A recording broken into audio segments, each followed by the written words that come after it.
থানাৰ ওচিয়ে মোলৈ এখন প্ৰেম পত্ৰ পঠিয়াইছিলে সেই প্ৰেম পত্ৰখন মই একচেপ্ট কৰিছোঁ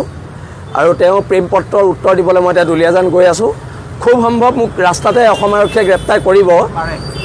গ্ৰেপ্তাৰ কৰাৰ পুৰা সম্ভাৱনা আছে মই জানোতো অসম আৰক্ষীৰ চৰিত্ৰ মই জানো আৰু সেইকাৰণে অসমবাসী দুলীয়াজানবাসীক প্ৰথম ধন্যবাদ জনাইছোঁ আজি দুলীয়াজান স্তব্ধ হাজাৰ হাজাৰ পুলিচ নমায়ো এখনো দোকান খোলাব নোৱাৰিলে কিন্তু সেইজনীক গ্ৰেপ্তাৰ কৰিব লাগিব ফ্ৰী ভাত খুওৱাজনীক তাইক জেলৰ ফ্ৰী ভাত খুৱাব লাগিব আৰু অনাগত দিনত এখন ঐক্যবদ্ধ সংগ্ৰাম হ'ব আজি মাৰ ভৰিত ধৰি দেউতাৰ ফটোত সেৱা কৰি হৰ গগৈ মই ওলাই আহিছোঁ মাক কৈ আহিছোঁ ৩-৪ মান আহিব পাৰোঁ জেলত থাকিব পাৰোঁ আৰু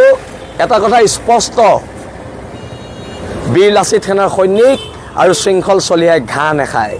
সেইটো কথা মনত ৰাখিব লাগিব আৰু অনাগত দিনত খিলঞ্জীয়াৰ আধিপত্য থকা অসম হ'ব খিলঞ্জীয়াৰ আধিপত্য থকা অসম হ'ব মূৰ তল কৰি ইয়াত জীয়াই নাথাকোঁ পুনৰ কৈছোঁ হ'ব পাৰোঁ আমি দুখীয়া আমি তহঁতৰ গোলাম নহয় আঁঠুকাঢ়ি অধিকাৰ খোজা বীৰ লাচিত সেনাৰ সৈনিকৰ নিয়ম নহয় আৰু নিয়ম নহয় এতিয়া আমি দুলীয়াজানলৈ মুভ কৰিম আমি আগবাঢ়িম আৰু খিলঞ্জীয়া জনগণৰ আশীৰ্বাদ আমি বিচাৰিছোঁ অনাগত দিনত এখন ঐক্যবদ্ধ প্ৰতিবাদ হ'ব ধন্যবাদ জয় অসম থানাৰ ওচিয়ে মোলৈ এখন প্ৰেম পত্ৰ পঠিয়াইছিলে সেই প্ৰেম পত্ৰখন মই একচেপ্ট কৰিছোঁ আৰু তেওঁ প্ৰেম পত্ৰৰ উত্তৰ দিবলৈ মই এতিয়া দুলীয়াজান গৈ আছোঁ খুব সম্ভৱ মোক ৰাস্তাতে অসম আৰক্ষীয়ে গ্ৰেপ্তাৰ কৰিব গ্ৰেপ্তাৰ কৰাৰ পুৰা সম্ভাৱনা আছে মই জানোতো অসম আৰক্ষীৰ চৰিত্ৰ মই জানো আৰু সেইকাৰণে অসমবাসী দুলীয়াজানবাসীক প্ৰথম ধন্যবাদ জনাইছোঁ আজি দুলীয়াজান স্তব্ধ হাজাৰ হাজাৰ পুলিচ নমায়ো এখনো দোকান খোলাব নোৱাৰিলে কিন্তু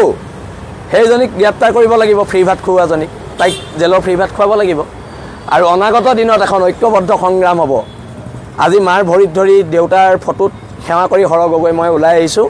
মাক কৈ আহিছোঁ ৩-৪ মান আহিব পাৰোঁ জেলত থাকিব পাৰোঁ আৰু এটা কথা স্পষ্ট বীৰ লাচিত সেনাৰ সৈনিক আৰু শৃংখল চলিয়াই ঘাঁহ নেখায় সেইটো কথা মনত ৰাখিব লাগিব আৰু অনাগত দিনত খিলঞ্জীয়াৰ আধিপত্য থকা অসম হ'ব খিলঞ্জীয়াৰ আধিপত্য থকা অসম হ'ব মূৰ তল কৰি ইয়াত জীয়াই নাথাকোঁ পুনৰ কৈছোঁ হ'ব পাৰোঁ আমি দুখীয়া আমি তহঁতৰ গোলাম নহয় আঁঠুকাঢ়ি অধিকাৰ খোজা বীৰ লাচিত সেনাৰ সৈনিকৰ নিয়ম নহয় আৰু নিয়ম নহয় এতিয়া আমি দুলীয়াজানলৈ মুভ কৰিম আমি আগবাঢ়িম আৰু খিলঞ্জীয়া জনগণৰ আশীৰ্বাদ আমি বিচাৰিছোঁ অনাগত দিনত এখন ঐক্যবদ্ধ প্ৰতিবাদ হ'ব ধন্যবাদ জয় অসম